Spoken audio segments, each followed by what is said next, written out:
everybody, and welcome back to the United Stand. And we have your favourite guest on that has been on the channel before. We have Luke for the Derby preview.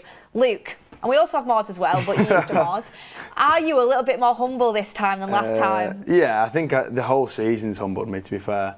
I think, to be fair, the last time I came on was probably before the FA Cup final. Mate, yeah, so. And you were giving it about trebles, you were giving it about the FA Cup, you were giving it about conceding in 30 seconds. Yeah.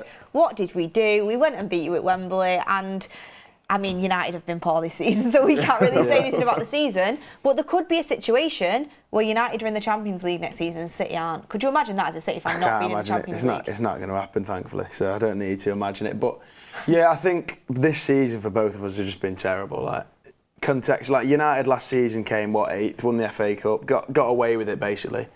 Kind of covered up a bad season. You got yourself in Europe, and I just think this season for City's been almost as bad as it has been for United, like relative to last season, because you've just fallen off even further. And you know we've been winning the league, and now we're looking at finishing 4th or 5th. Well, that was what Manchester United were like when Sir Alex Ferguson left, and then we got Mordzs in, and we went through that spell of, we're not even in the top 4 right now. We came 6th, and I think we came 6th on that Mordzs season. Everyone was like, oh my gosh, this is the biggest fall off. Like we were fuming as Manchester United fans. Now we're looking at 13th. So it's contextually, like you said, when you are used to winning, and then you drop off, it does affect you. I hope you go on the same spiral that we went on, to be fair. No chance. When Pep leaves, we'll have to wait. I think the main difference for City is just ownership. You guys still have the right owners, the backing. Right. Obviously, I mean, we could probably talk a little about the charges and stuff like that, which probably will come in soon, this month, most likely. Yeah.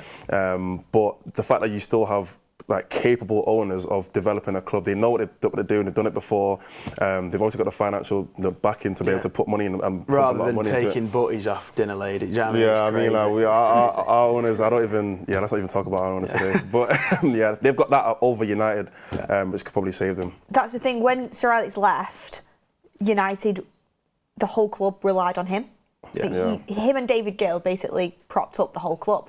The Glazer ownership has been horrendous for Manchester United, and that was sort of uncovered when they left, and we already knew about it, but it really kind of came into the forefront of everyone, like, wow, this ownership is poor. Whereas, like Maud said, like, yes, you do have an aging squad. Pep Guardiola is obviously a top manager. I think you would have a knock if he left, but you've still got that ownership there that is going to go into the transfer market. You've not maybe spent as much money as you could have done in the last transfer window after, spending it all in previous years when you maybe couldn't have. And you're going to have that money to go in if you don't, depending what happens with the point deductions this transfer window, to get you back on track. But let's talk about this game. Are Manchester United going to do the double for the first time in 5 years over Manchester City? Well, I don't think it's going to. I don't think you are. I'm not that confident for the game. I don't think I've been confident going into a game since probably that bad run we had in November when we were just losing every game. So, yeah, I've been humbled. I think every City fan's had a bit of a humbling season, but I'll back us to a narrow win. Back. I mean, it's not out of the realms of possibility for United to win this game. It hurts to say that, but yeah. You massively backed City to win the FA Cup, and they didn't. Yeah. It would be good if we had another final this year, wouldn't it? Because then it would have been like 1-1, first to 3. True.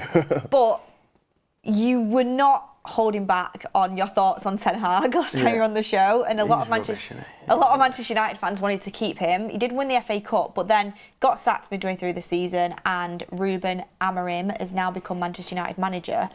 As an outside perspective, because I know you, even outside of this, you're always going to give your 100% honest opinion, whether people like it or they don't. What are your thoughts on Ruben Amorim? I think it's a bit difficult because he's come from Sporting, and he had a ridiculous record there before he came to United, but it's just a completely different story. You're going from a Portuguese side, they're a big club, they're in the Champions League and stuff, but it's just such a step up to go to United, all the pressure around that, and it's been. I know some United fans are backing him, but it's been so poor. Maybe some people are going to say give him time. You've got to give managers time sometimes, especially in the modern world as well.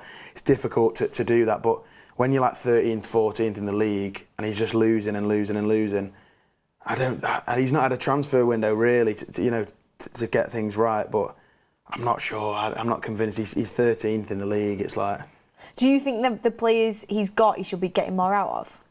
Because the squad is poor. The squad is poor, but at the same time, how different. I mean, obviously the players, at Sporting are going to be more likely to play his system because he was there for a period of time. But yeah, I feel it's just been poor. I feel like Sean Dyche would have got better out of these players than him, and maybe that's just because of style. But I genuinely believe that. But in the long term, would Sean Dyche be exactly? Yeah, exactly. You're employing Ruben Amorim to bring that system and hopefully get players in to eventually, he's said it himself, suffer now for the future. But is he just suffering now and then he's going to end up suffering more later? That's the question, isn't it? That's the problem that I have anyway, and I think a lot of United fans also have is like. I remember Tull on one of the shows was saying he needs to change the system, he needs to change it. But then the reality is we said the same thing about Ten Hag, and we had the same problem with Ten Hag last season for changing his style, trying to get results quickly. And yeah, we won an FA Cup, but then in the long run, it didn't work out. He ended up getting fired still. So that is kind of like a battle that United fans have been having this season is, do we want him to change something or adapt something to get results? Or do we want to just sit here and suffer and just hope that in a year's time, 2 years' time, something good's going to happen, but we actually don't know if it's going to work out. It's like you're going all in on the long term, medium term, but there's no look at the short term at all, which is important. The most important thing, I suppose, at the moment. With how tight Manchester United are with finances going into the summer, would you, as the owners at Manchester United, want to go all in and back Amorim with the last bit of money you have? Are we talking about his lunch or are we talking about players? Because I'm not sure. I'm not sure United can afford to do that. If you get in the Champions League, I'm sure you'll be able to spend a lot of money. But to me, that seems a long way away. What you in now? The quarterfinals, is it? Yeah. I'm really not sure whether you can bank on that. You can bank on that. And in the summer, if you don't get in any European competition at all, I don't think you can spend a lot of money. I think that's just the way it is. I think you've spent too much recently anyway. I mean, even with how bad you are, you probably spent almost the most of any English club recently. So I think you've just got to hold back. And that's why I think Amorim needs to be looking more at the short term. Yeah, and what he's got. Oh, it's depressing. Yeah, no. It's actually depressing. I don't even like talking about it. Honestly, even though we are so poor and so bad, and in 13th, we still beat Serie A hard this season, and we still had that result that you look at Amorim and the positive results he has had as Manchester United manager. They have been against the better teams, the City, the Arsenal, the Liverpool. I know it was a draw against Liverpool, but they're going to go and win the league at Anfield. That's a really good result, just based off how bad our form has been at Anfield over the last, God knows how many years, quite a few now. Just to talk about Pep a little bit, do you think this is just a wobble for him? How are you feeling about it? Because, you have won successive titles. You did 4 in a row. You've spoken about that. You've won a treble. I don't like to say it. But do you think with Pep, he's going to bounce back next season? Do you think it's just a wobble? Where do you think it's at? Or do you think that hunger might have kind of drifted a little bit now because you have won everything? I think it's basically just been in a bad way, like a perfect storm for City this season. There's been obviously personal issues on and off the pitch for the manager, other players. Rodri, you got the Ballon d'Or, the best player in the world we've not had all season. Foden's not been quite at it, and I'm not surprised if the way he was playing last season was outrageous. He's gone to the Euros. He's had a lot of pressure on the back of that, and then to lose Rodri behind him as well is going to change the way he plays. So there's a lot of issues that are kind of interlinked. They stem off each other. And then just the back four as well. We've not had a consistent back four all season. For me, having a consistent 4 or 5 players that you play every week at the back is important. And it seems every 2 minutes is one of them injured.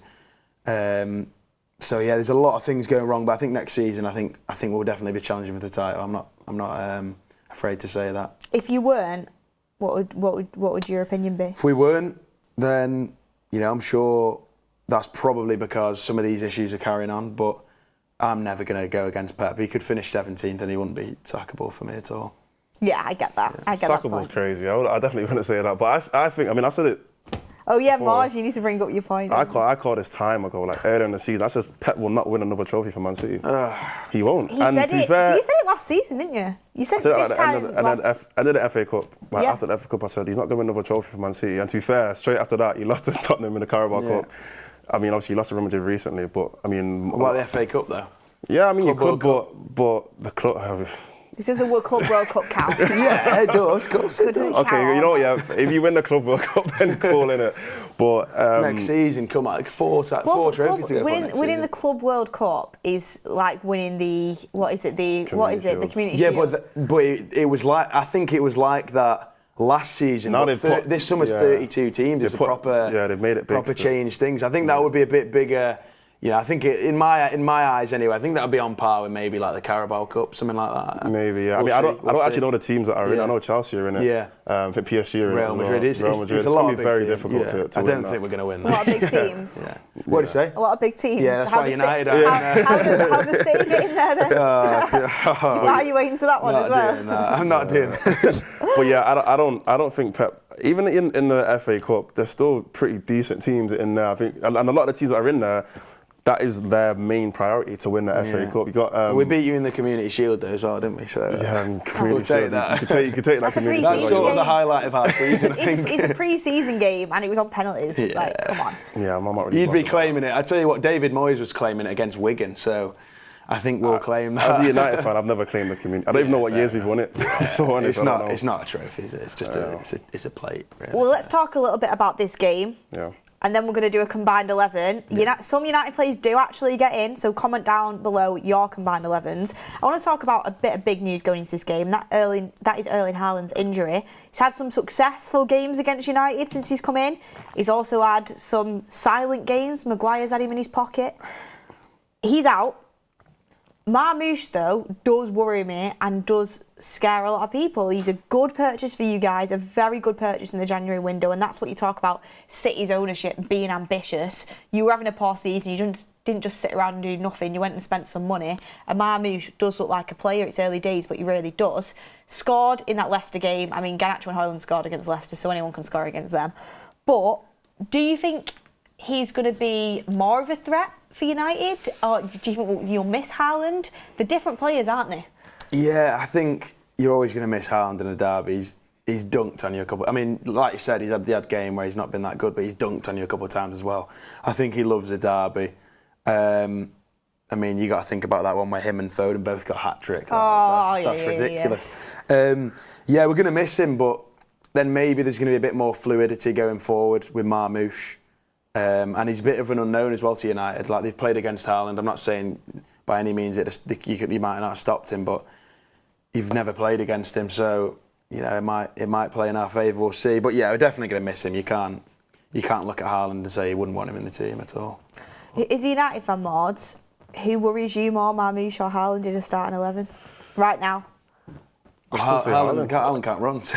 Obviously, right now he's injured, but if he was available, I'd still say Haaland. I mean, as great as Marmoush is, I'll be honest, the difference between Marmoush and Haaland is more just about footballing ability. But I don't think Haaland was ever the best player anyway in terms of footballing ability. He probably wasn't even their top 5 players. You could put, obviously, Roy Rodgers Keane injured. said he's a championship player. Yeah, that's a bit too far in it. But there's loads of players that are actual better footballers than Haaland. Foden's still a better footballer than him. Bernardo Silva, Rodri, Kevin De Bruyne, obviously Marmoush. Even last season, what's he called? He was just striker that left. Alvarez, he was a better footballer than Haaland, but Haaland's just a bigger threat. Haaland can do things that none of those other players can do, and I think that's the main reason why he was probably super instrumental in the past. But how long has he been there now? 3 years, 2 years, yeah. 2 years or so. 2.5 years. He's probably been one of the main reasons why he's actually been able to take it over the line, because his physicality, his pace, his strength, his striker instinct. He can play badly. He can play badly. Against Bournemouth, he missed a penalty, he missed a chance he should have scored and on goal, and he still just gets a goal. So I think he's still the biggest threat. Yeah. That's the thing as well, and I think because he set his standards so high, people don't actually realise that the numbers he's put up are silly. But he was playing in a very, very silly team in terms of obviously I don't like to say it, but the players he's been playing around, and the players that you have feeding him, it's a striker's dream. Just a quick question: would you rather have prime Aguero up front or Pete Haaland? I think it depends on the team, but I think it's hard to not say Aguero, to be fair, because Aguero used to play 25 or 30 games a year and he'd score 25 or 30 goals. Haaland has probably played a little bit more than Aguero did like season by season, even though he has had injuries. But for me, Aguero, he could just score from anywhere. Like, I think everyone says Haaland's a tap-in merchant. I don't agree with that entirely, but I think sometimes Haaland's goals might just be a product of the rest of the team making a chance or something. And that's not to criticise Haaland at all, because that's why he's in the team, to score those chances. But sometimes Aguero, like especially against United, those goals he just scored out of nowhere. Like, how's he even done it? So I think, yeah, I'd pick Aguero. It's maybe a little tighter than people would think, but I think you can't doubt Aguero in that argument. I'll take Aguero, 100%. Not even. I think as a striker though, Haaland's a more complete striker. Yeah. You know, heading ability, all that kind of stuff. But like I said, Aguero's range of goals is crazy. Only him and Suarez can really compare in this era, like this last 15 or so years. They're only really two strikers that I could say they have that craziest range of goals for the team. Without a doubt, Aguero, injury-free, if he'd been at City the same amount of time he was, he'd have easily beaten Alan Shearer's goal-scoring record. He got 184 goals, so he needed, 76 more to beat Shearer, and he played, whilst he was in England, probably 2/3 of our Premier League games, so yeah, he'd have easily beaten. Do you think he would have played, that's another 4 seasons at least, probably 5 or 6? No, as in, what I'm saying is when he was injured, when he was here, if he hadn't been injured in that time, I think he'd have easily got that record. Maybe. So, yeah. This derby, though, it's kind of different things for each team. Manchester United, they're looking at it in a way of, I mean, in the Premier League, points-wise, we want to climb the table a little bit, but we're not really fighting for anything. For us, it's that pride of winning the derby, doing the double for the first time in 5 years. And, it's a really big boost for Amorim, especially with the fan base. And the next game after that is Lyon in the Europa League, which is huge, quarter-final for us, first leg, away. You want to build some momentum into that. City are fighting for Champions League football, so they need the points more than us. But for United fans, it's like, we would love nothing more than to see City in the Europa League next year and not in the Champions League. So it's there is stuff riding on it, and it's always big going into a derby. Even when City were nowhere near titles, it was always It's like the roles reversed from 20 years ago. It's actually quite mad. Like, we wouldn't have had anything to play for 20 years ago in the derby, and United would have had something regardless of when it was in the season. So 20 years ago, you might not even been in the Premier League. Yeah, I think we were. We were playing in Europe 20 years ago in the Europa League. You just about came up in it in 2003. Would you rather win a derby 6-7-0 or knock United out in a cup in the last minute? I think if you're beating United 6 or 7-0, you're going to be speaking about that in 100 years. Do you know what I mean? Whereas a cup game, you're going to talk about, but yeah, you'd rather beat us 6-0 than beat us in the FA Cup final, surely. Take the trophy. No, I take the trophy. Yeah. And that's not just because. Yeah, that's what we've got. I'll be honest, I don't brag about City because I don't care about City that much. I'll be so honest. Are we talking specifically about a cup final or just okay, so maybe I think I'd rather in a final then, yeah. Okay, an FA Cup which we got. Yeah.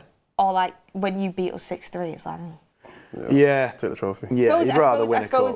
I suppose a 6-7-0 is different. We were the 6-1 in 2011, that. Yeah, but that is your trophy.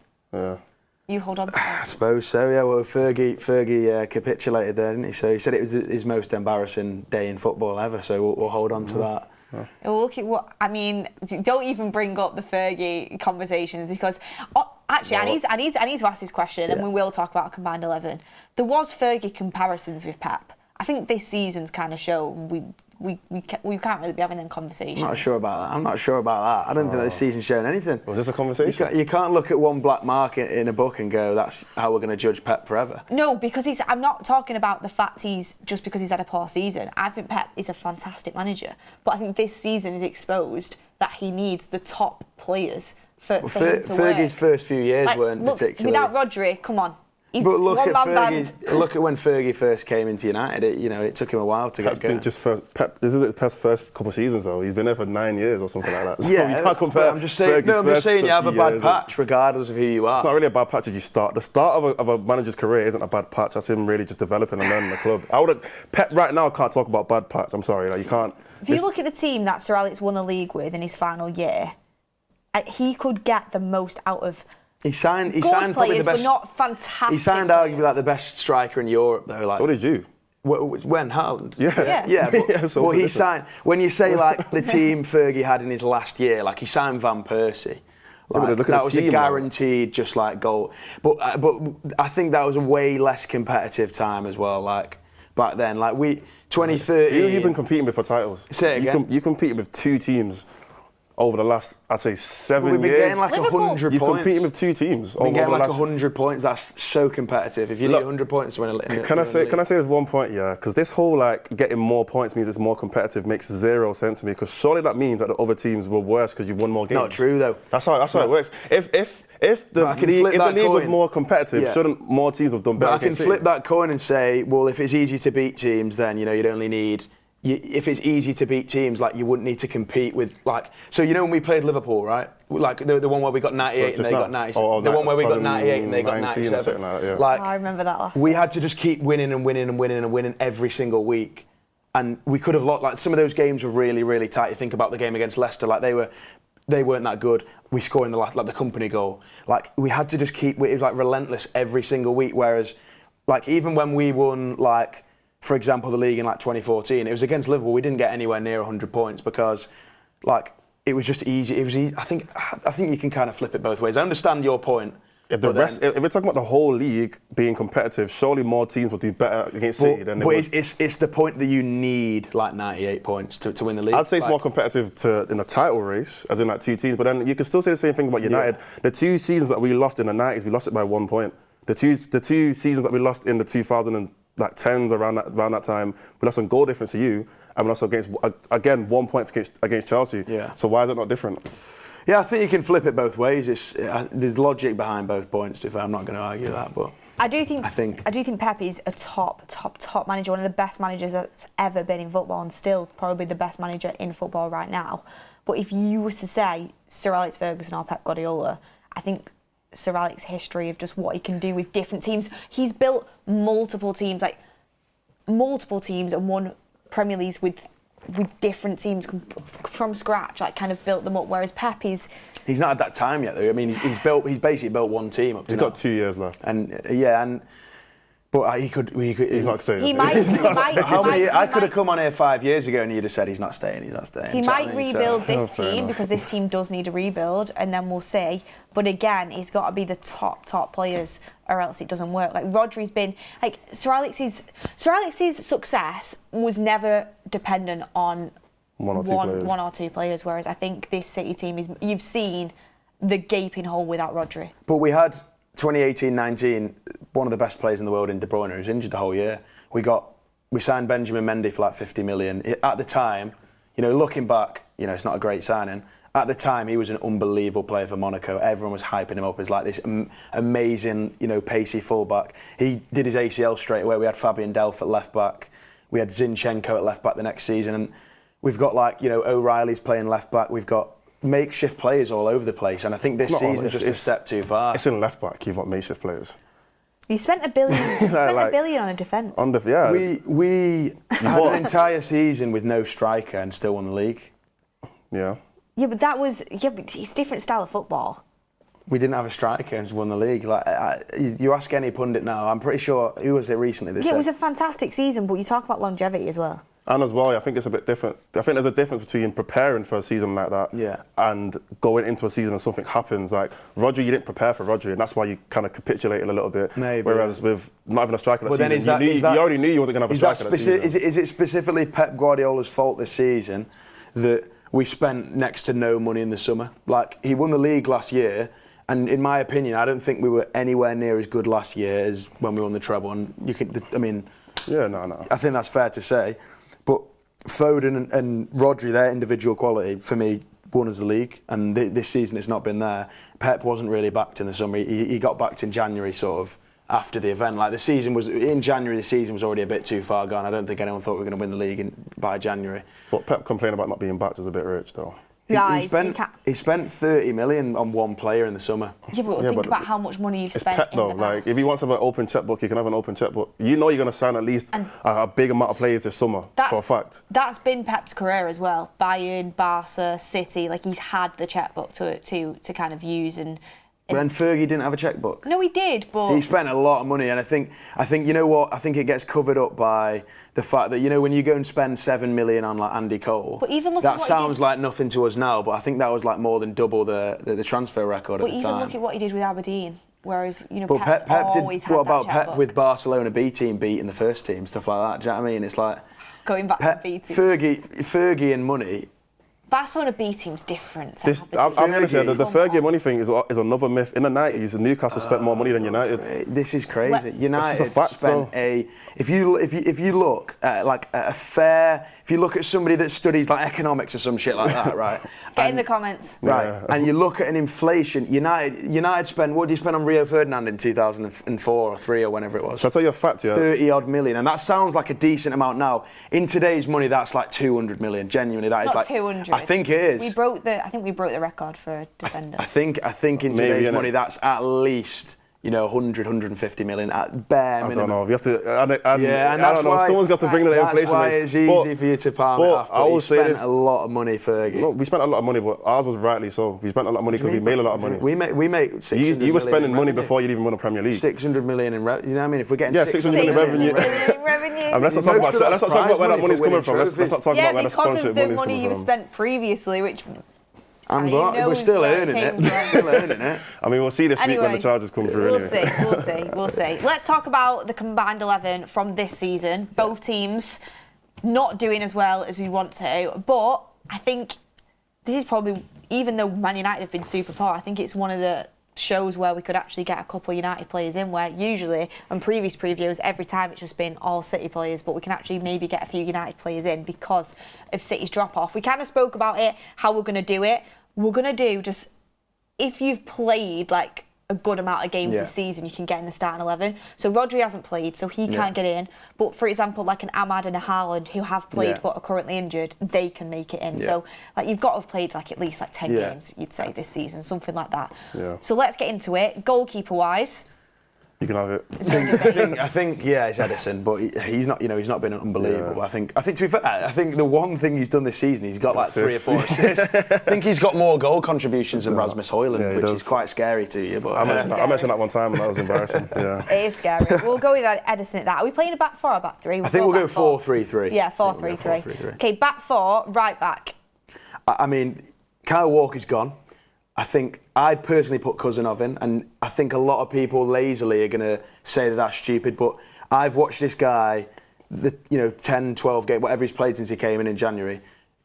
I'm telling you now, this guy he's a ridiculous player. No, I will say, I'll actually agree, not agree that I'll put him in the team, but I agree he is actually a good player. The first couple of games was a bit shaky. Everyone kind of like just put him in like, everyone kind of just threw him in a basket. They wanted to just laugh at him like he's some sort of meme or something. But people label players so quickly. As soon as they make a mistake, they're labelled that then for months. Ian Wright must have watched him play for 4 minutes, because I think he was on TV the other day saying he was out of his depth. I thought that's just so unfair. And honestly, he's the pace. I think he might actually be borderline Kyle Walker levels of pace.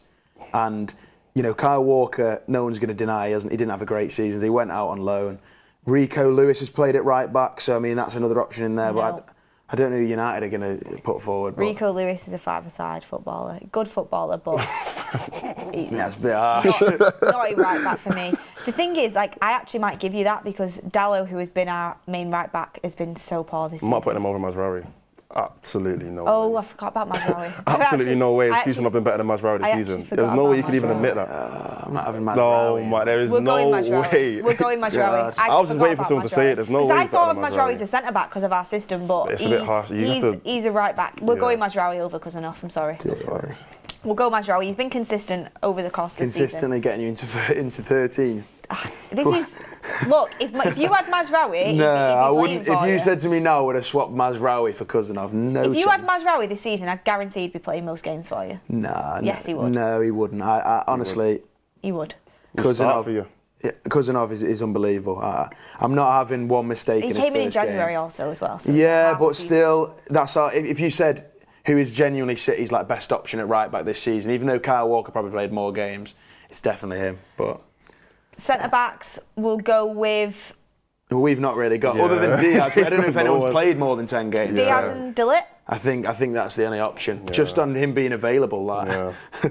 Diaz, again, by his standards, hasn't been as good as... he's not been as good, but he was, we have missed him when he's been injured and stuff as well. He still gets in. I'd go with Diaz and Dillet. Are you all right that I don't mind that, Left back, it's going to have to be Gvardiol. Gvardiol has to be, Although I will say though, I think Guardiola going forward, great, can score goals, can link up play, can get involved in the midfield. Yeah. But going back, I've seen him get cooked multiple times this season. Nottingham Forest got cooked, Arsenal got cooked. I can agree, I can agree. There's been times, quite a few times defensively, he's been a liability for City. If this was like a Premier League thing, but we're talking about a team that's 4th and a team that's like 13th. We're talking about performances though. Yeah, of course, but it's like saying, we don't have anyone. If we're talking about performances, but if I said to you, you've got one cake that's like made of like dog poo and one that's like not a nice cake, you're still going to pick the not a nice cake, aren't you? No, but then use that logic every City Ferguson. We're just dumb, innit? Like, we're going to go off individual performances. I will still agree Guardiola, we don't have a great left back right now. But there's also been games where I remember at Wolves away, he was unbelievable there and he scored from like 25 yards. Yeah. There's been times when he's not been as good, but I think we've got to put him in there at left back.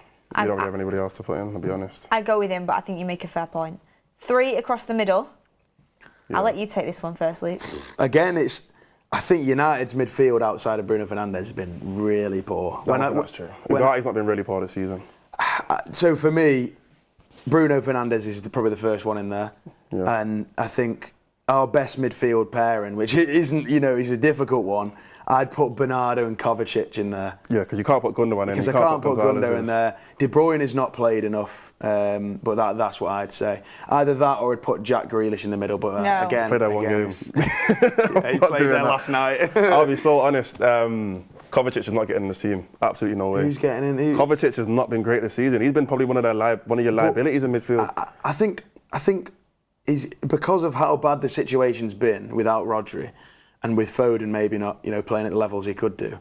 I genuinely think Kovacic has not been that bad. He's been overrun just because of like that's just the reality of where he's been put. But he's turned up in quite a few games, I think. And when he was injured sort of 3-ish months ago, we really did miss him, I think.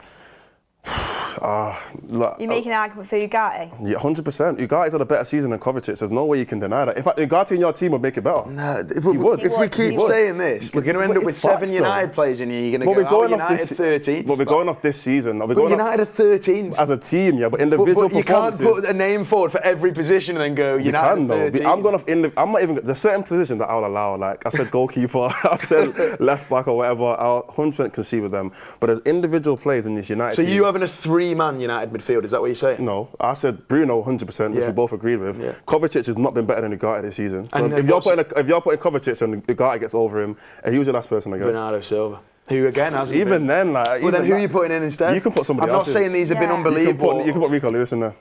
No, I'm not putting. I don't think Rico. I'm just not putting. I'm going to be honest. I'd put Bernardo Silva in. Yeah. As much as he annoys me, because he does annoy me, he's a good. And as much as for me, he's only been a 6 out of 10 this year. It's better than a 3 out of 10.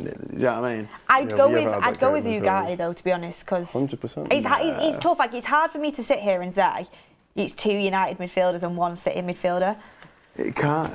But it is though. He's had a better season than Kovacic. To put Kovacic over Ugarte, because Ugarte has had some really good games for us and he's been consistent. The fact that you guys haven't been able to actually solidify a midfielder over Rodri should prove to you that. But that again, that's injuries, and that's like a Gundo coming in expecting to play a cameo. You've been playing like a double. Gundo is a shocker. Gundo, Gonzalez, Kovacic, even Rico Lewis. They've all been put in that midfield double pivot to try and solidify things.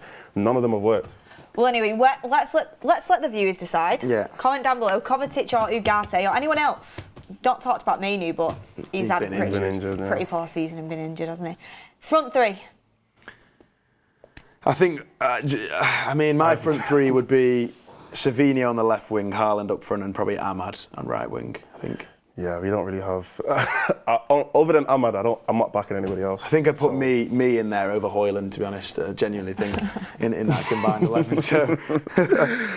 I have no one else You go in Savinho over Garnacho? Yeah, definitely, yeah.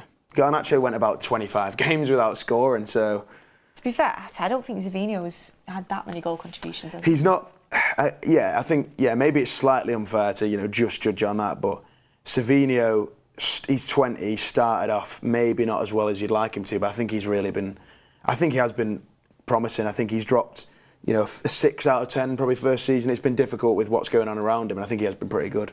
I'm going to be honest, I know a lot of City fans think otherwise. I quite like Doku. Yeah, I think Again, injuries has not helped him as well, so that's why, just based on how much he's played, I'd probably go Savinho. But Doku and Savinho for me are nothing like you've had in the past. They're both good players. Very raw as well, because they're both young. That's what I mean, but they're not what I'm used to seeing. Like, I'm used to seeing a Mahrez. Like, Mahrez was ridiculous for City. I'm used to seeing top players play for City in them positions. I don't think Doku or Savinho are world beaters by any means. I do think Doku gets a lot of criticism when his end product needs to improve, but I tell you what, when he came on in that Cup final, I know it was last season, he scared me. Like, he is scary to go against. Savinho, I've not really been that impressed with when I've seen him, to be honest with you. I think we got a bit more end product though than Doku. Like, the 2 Liverpool games, Doku was up against Trent and he got absolutely rinsed him, but then there was no goal at the end of that. And sometimes he can hit one, he can score. I'm not saying he's completely useless at all. You think he's a really good player, but I think at times people can question his end product, and I don't think that's that unfair. I think Can it you is. put Marmoush on the wing? Yeah, I mean, Marmoush. If we could, but I think again, he's not. He's probably not quite played enough to. We're not going to play him on the wing. I'd definitely go Haaland and Ahmad. That last position for me is built for grabs, to be honest with you. But I wouldn't put a United player in. Yeah. Absolutely could not put a United player in. So we'll go with you, seeing as you watch City the most out of all. I'll concede with that one. We'll go with your pick of Savinho. If I could put Marmoush in, I would. I think he's a quality player, and I'm worried to go against him, to be honest with you. I'm gutted that you ended up getting him, because he's got some really good chants as well. Oh, yeah. Oh, God.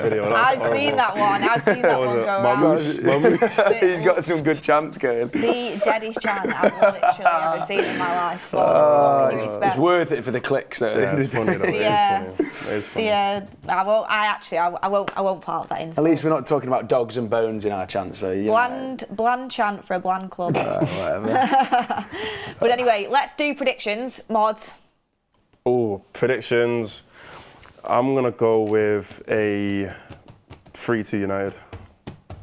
Luke. I think there's that many goals, really. It's going to be so messy, I think. I think it's going to be very messy. I'm going to go 2-1 City, and I think United are going to go ahead. But you'll come back. And I think we'll win 2-1. Yeah. I think United will score. I think at the end of the game, everyone will say City deserve to win. I think United will score, and then I think City will win 2-1. And I think it'll be 1-1 at half-time. So like the last game when we won? Yeah. Well, the opposite way around. Yeah, effectively that. But I don't think it'll be anywhere near as late or crazy as that, yeah. We don't have Ahmad to help us through this game, though. That's a big... Yeah. I'm going to go with a 2-1 United win. But I think literally the opposite of what you said. Yeah. I think City will score first. And I think we'll come back in the second half and win it. Oh, like the one 2 years ago where you had a blatant offside and Rashford was twerking on the ball. You're one to talk. Yeah, I'm forgetting that. How are you forgetting that? You're one to talk about. You're one to talk about decisions. Oh God. You're one to talk about decisions. What's that? You've had loads of decisions go your way. When? Michael Over loves you. Well, give me 2 decisions. I'm not even just. I mean, one of them was when Luis Diaz literally got kicked in the box. Oh, I thought we were talking about City United game. No, I'm just talking about in general. Oh, we don't get any decisions, honestly. Are you joking? You title race with Liverpool. You get a title race with Liverpool, and you literally. Who was it that literally kicked him, studs up in the box? Doku to Robertson. Yeah, Doku to Robertson. Oh, was it you can't talk about City, Liverpool and decisions. The amount of times they should have had a red card, we should have had a penalty. I can't, honestly, Liverpool get away with way more than anyone. To be honest, I don't like Liverpool anyway, so it's like. Yeah. I'd rather. It's one of them. Don't like City or Liverpool, but with City, there's less noise. Yeah, it's a bit quiet. Even though we're in the city, it's a bit quiet. Anyway, get in your predictions down below. Let us know what you're thinking. I just wanted to finish up with this last question. Where do you see, because this is the last time we'll have you on this season, where do you see City and United being this time next year? So like April 2026. We can revisit this clip. Wow. April 2026, I think City will be there or thereabouts going for a league title. And I think United will be 9th in the league. And I think it won't have got much better. There might be, you might do a little bit better when you get some players back or whatever, but I think you'll just be slowly rotting away like the leftover butties in the canteen, basically. And think Amorim will still be manager? In a year, I could see him easily not being the manager of United, but maybe he'll still be. Get out. Mords? I think obviously there will be improvements to United. How much we improve, I really don't know. I feel like we will be in like a European kind of race. If that makes sense. Like trying to get one in one of the cups. So maybe like around 6th, 7th, around that place. I don't think we'll be like in a top 4 contending team. I'll be honest. Because I'm like there trying to think, oh, we'll be competing for top 4, but then I'm looking at all the teams that will be competing for that, and I'm like, we're not going to get near them this transfer window, are we? We're at least 8 or 9 teams behind. Like, unless we have the best transfer window that anyone's ever had, it's going to be tough. But in City, no, you're not even in a title race next season. The only way you'll be in a title race is if everybody else is worse. I'll be so honest. Like if Liverpool drop off, if Chelsea continue to like just drop results for no reason, maybe Arsenal will be the only team that can say we'll actually run through and take the title next season. But we've listed the problems. We've listed the problems we've got, and one of maybe 50% of the problem we've said is Rodri not being there, and he's going to be back. Okay, but what if another one of your big players gets injured? But I don't think anyone's going to have the impact of a Ballon d'Or winner leaving your team for the whole season. Do you know what I mean? You've got Haaland. I mean, Haaland getting injured now is going to have a big impact. It's probably worse. It is worse if Liverpool keep Salah and Salah it got injured for the entire season. I think it's way worse. It's worse than that. It's way worse than that. I think it's on par. It's at least at the very least on par. So how would that impact Liverpool? They'd lose a lot of goals. Yeah. But Rodri's right in the middle of our team, so I think. With Rodri back, I think we'll challenge for the title. I'm not saying we'll win the title, I'm saying we'll be up there. We'll see anyway. Hopefully it's a roles reverse and something crazy happens. We go into some sort of different dimension. United are up there competing and City are maybe if they somehow flip the table upside down. I still don't know what are your opinions on the charges that could come through this week? Honestly, I'm just so bored of it. Like, it's just so boring. Like, I've said it 100 times. It's boring because it's true. I've said it 100 times. Like, whether it's true or not, all we've done for 2 years is talk about it, and like the damage the damage is more than done. I agree, but like whatever happens, like as fans, we can't change it at all. And we've done like I think everyone probably talked enough about it when it came out, and 2 years later we're just having the same conversation. So it's like, as much as I understand frustration from other fans that they believe we've cheated, I don't think we've cheated. Whatever the case is, like. The verdict will come out, and that'll be, But why don't you think you've cheated though? Because what have you seen that to say that you've not cheated? Because I've seen that time and time again, like the ownership have done like the right things. Like in the case we've had 2 of these cases I believe before, and we've not been like we were originally sanctioned by the Champions League one in 2020, and that didn't work out for them when it went further. So good lawyers do a lot, don't they? Well, I mean, you can say what you want, but at the end of the day, like every decision the club makes is a good one. So I'm just going to trust them. They're completely confident with their side, so I'm going to believe them. Yeah. You are going to say we'd back United. Yeah, you'd back United. In the same situation, but yeah, let's hope if they are shown to be guilty that there is some serious punishment, because I think there should be. Probably be a point deduction next season. Nothing will happen this season realistically, but it'll be like a point deduction, or even a fine. But then a fine for you, I mean, won't be a fine. It'll be a point deduction. Yeah, that's what Kieran Maguire was saying, wasn't it? Yeah. So. Yeah. But we'll see. Anyway, sound off in the comments what you would do if you were in charge of giving out that that punishment. What do you think would be a fair punishment for that? And also, get your predictions in down below. Who's going to win the derby? Are United going to do the double? How are you feeling going into this game? Who's going to be the star player? Let us know your thoughts. And where can anyone find you, Luke, if they want to give you some abuse? Yeah, they can find me. You can find me wherever they'll find me on, I don't know, Instagram, whatever. You don't even want to give it out, do you? Not really.